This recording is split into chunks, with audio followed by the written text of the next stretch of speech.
Այն 15 կետի մասին մեզ ոչ մի բան չեն ասում, ոչ մեկ չի տեսել, ընթացքում, երբ որ հələ տեքստի վրա աշխատում էին, Ազգային ժողովի Հայաստան խմբակցության մի քանի պատգամավորներ գնացին արտգործնախարարություն, որպեսզի ծանոթանան այդ պայմանագրի նախագծին։ Նրանց լրացուցիչ թուղթ էին տվել ստորագրելու, որ սա գաղտնիք է, խորհրդապահությունը պետք է պահել եւ չի կարելի ծանոթանալուց հետո հայտնել, թե ինչա գրած այդ պայմանագրի մեջ։ Պատգամավորները գնացին ծանոթացան, դուրս եկան, ասեցին, որ քանի որ գաղտնիության պարտավորություն ենք ստանձնել, չենք կարող ասենք, թե ինչա գրած։ Մի բան կարանք ասենք միայն, որ այն ինչ որ գրած է, ավելի սարսափելի է, քան մենք պատկերացնում ենք, որ կարող է անդե գրած լինի։ Այսինքն իրենք որոշակի անհանգստությամբ գնացել են, կարդացել են, տենում են ինչա գրած, ասում են ոնց թե ավելի սարսափելի է, սա պատգամավորների տված կարծիքն է։ Քան են նախնական ռիսկերը, որ իրանք մտածել են, որ կարա դրա մեջ լինի։ Ես մոտավորապես ենթադրում եմ, թե ընդ ինչա գրած։ Դա ճանապարհների տրամադրումն է Ադրբեջանի ուզած պայմաններով, այսինքն Միջանսկի սկզբունքով, որ ադրբեջանցիները պիտի գնան Նախիջևան, Թուրքիա, Հայաստանի տարածքով առանց որևէ մաքսային հսկողության, առանց սահմանապահ ծառայությունում անձնագիր ցույց տալու, առանց որևէ ոստիկանի հետ առնչվելու ճանապարհին, սա է ալնելու, վստահ եմ, անպայման ադրբեջանցիները այնտեղ գրած են ելնելու, այդ իրանց տարածք կոչվածների, անկլավների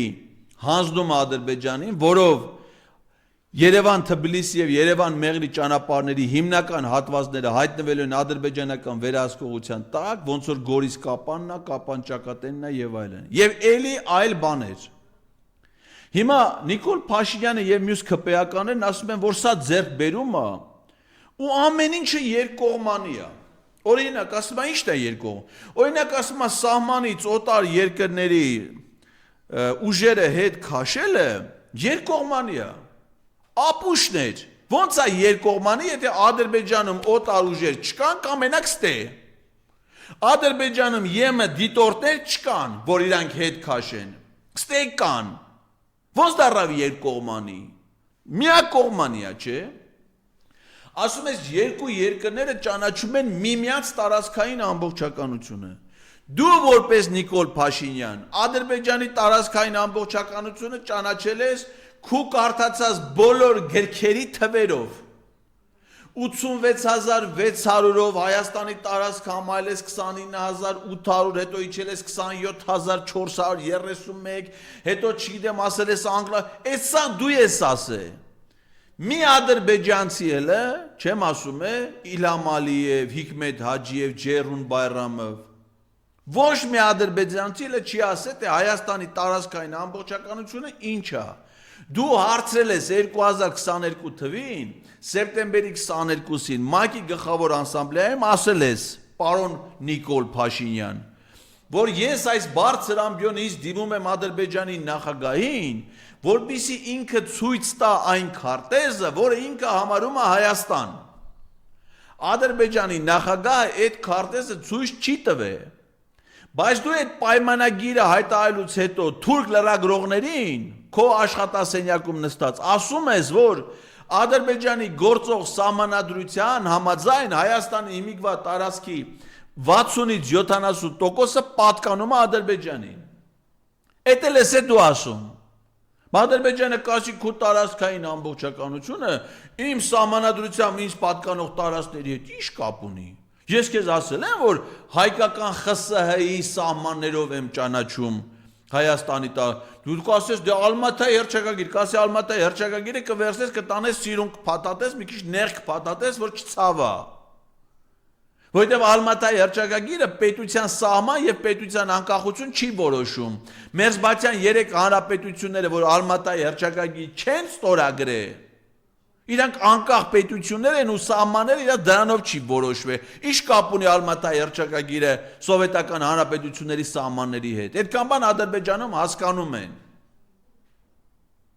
Սա պետությունը կործանելու պարզ գործողություն է։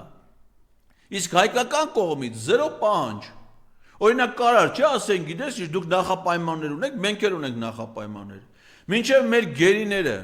չլինեն Երևանում, մենք ընդհանրապես որևէ բանի մասին չենք խոսում։ Կարա չէ, տրամաբանական պահանջա նոյեմբերի 9-ով ամրագրված։ Հայաստանում մի ադրբեջանցի չկա գերի։ Ես քանի մարդ կա Ադրբեջանի բանտերում։ Դատում են, հանիրավի։ Կարած չէ պահանջ դնես, ասես ոչ մի քայլ չենք անի մինչև մեր գերիները չգան։ Չկա այդպես պահանջ։ Եկել է քո երկրի մեջ, դու խոսում ես քո երկրի տարածք ադրբեջանցիներին տրամադրելու մասին, ճանապարհ, բեռնային փոխադրումներ, գնացք։ Արա եկել է քո Գորիս քաղաքը կապան մարզ կենտրոնին կապող միջպետական ճանապարհը փակել է։ Կապան խոշորացված համայնքի բնակավայր ճակատենից համայնքային կենտրոն կապան քաղաք գնալու ճանապարհը փակել է։ Ու դու չես ասում, որ պիտի բացես այս ճանապարհները, մինչև չբացես, ես քո այդ բան չեմ ստորագրելու։ Ինքդ նստած խոստովանում ես, ասում ես Հայաստանի տարածքի 200 քառակուսի կիլոմետր տարածք հիմա գտնվում Ադրբեջանի օկուպացիայի տակ։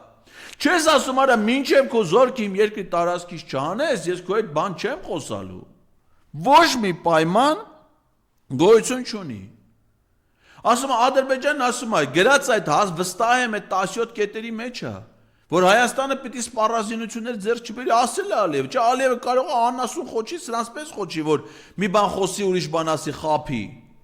Ինչ որ ինքը ասում է, բնականաբար պահանջել է, որ դա էլ գրեն պայմանագրի մեջ, որ Հայաստանը պիտի զենք ձեռք չբերի, ասում է, այդ մեր հետ խաղաղություն եք անում։ Զենքը ձեր ինչին է պետք, դուք Վրաստանի վրա չեք հարձակվելու կամ Իրանի։ Բայց ոչ մեկ Ադրբեջանին չի ասում։ Բա դու որ այդքան զենք ես ձեռք բերում, հայտարարել է, որ 44 օրյա պատերազմից հետո իր ամբողջ զինանոցը համալրել է, ձեռքաբերել նոր զինատեսակներ, որոնք մինչ այդ չի ունեցել։ Հայաստանի սահմանին տեղակայել է բացառապես կոմանդո ու Յաշմա հատուկ նշանակության զորամիավորներ, որոնք բոլորը պայմանագրային, կարելի ասել թուրքական բանակ է, որովհետև նրանք բոլորը Թուրքիային վերապատրաստում անցած պայմանագրային հատուկ նշանակության ուժեր են։ Հայաստանի սահմանին դրանց քանակը ավելացել է 2.5 անգամ, այսինքն ինչքան ունեին մինչև 44 օրյա պատերազմը, համալրել են իրենց կորուստները, 2.5 անգամ էլ ավելացրել են, բոլորը տեղակայված են Հայաստանի սահմանին։ Միտեղ գրած է, որ պիտի դրանք չլինեն։ Ադրբեջանը, որ զենք է ձեռք բերում, սպառազինություններ է ձեռք բերում, ում վրա է մտադրությունը իր հնարավոր այդ զենքը գործածելու։ Թուրքիայի, Իրանի, Ռուսաստանի, Վրաստանի, թե Կասպիոսով անցնելու է մտնի Միջին Ասիա։ Պարշի, որ իր միակ թիրախը Հայաստանն է։ Բայց Հայաստանը ոչ մի պահանջ չունի Ադրբեջանի դեմ սպառազինությունների ձեռքբերման իմաստով։